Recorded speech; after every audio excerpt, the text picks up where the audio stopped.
Salam əziz və böyük Türk millətim, salam Mustafa bəy və izləyicilərimiz. Baxın, bu yaxın zamanlarda Azərbaycan-Ermənistan arasında sülh danışıqlarının artıq yaxınlaşmasına qarşı ciddi addımlar gedir və burada da həm Türkiyəmizin, həm özümüzün xarici siyasətimiz, düzgün götürdüyümüz strategiya, həm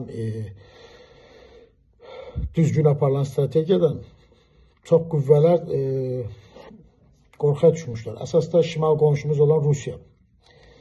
Baxın, Xarici İşlər Naziri Ceyhun Bayramovun Ermənistan Xarici İşlər Nazirinin görüşməkləri və açıqlama verilməklərindən sonra həm bizim Azərbaycan içində olan 5-ci kolon Rusun adamları gəlmiş tapşırıqla öz mediaları əlindən mən Ermənistanın da xəbərlərinə qulaq asıram Rusca.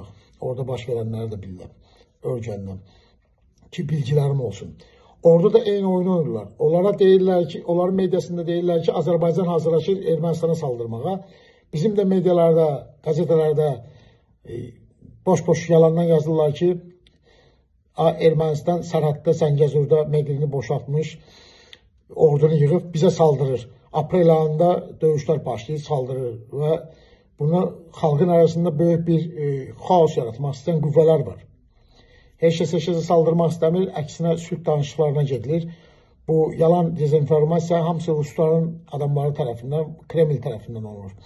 Çünki Ruslar bilir ki, sülh bağlanmağı həm də bu yaxınlarda Paşinyanın, Ermənistan Cumhurbaşkanı Paşinyanın çıxışları ki, biz Türkiyə ilə aramızı açmaq istəyirik, əlaqələrimizi düzəltmək istəyirik və onların bir komandası Türkiyə getməkləri, Türkiyə üst qatından görüşmək, dövlətin üst qatından görüşməkləri və Azərbaycanın da Türkiyə ilə görüşləri və sonra Cumhurbaşkanımız İlham Əliyevin, Sayın Cumhurbaşkanı Rəcəb Tayyip Erdoğanla görüşləri artıq bu işlərin Cənubi Qafqazda olan sülhün bərqərar edilməsi və bölgədə sülhün gətirilməsinə gətirib çıxardır. Yəni ki, inşallah bu işlərdə Amerikanın da dəstək olmalıdır.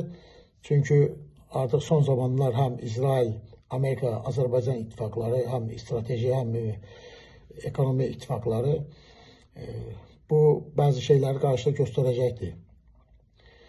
İnşallah mən buradan bütün xalqımıza, millətimizə demək istəyirəm, hər deyilən informasiyalara inanmayın və düzgün verilən informasiyaları düzgün araşdırın. Hər ağızdan çıxan kəlmələri kimsə internet saytlarında buraxırsa da o bilinir artıq kimlərin adamlarıdır.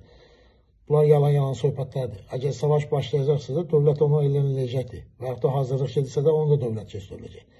Sərhəddə bu yaxınlarda dönməli atışma olmuş, atışma olmamış. Ermənistan tərəfdən bizim sınır xəttimizdə, Korus bölgəsində avtomatlarla atmışlar.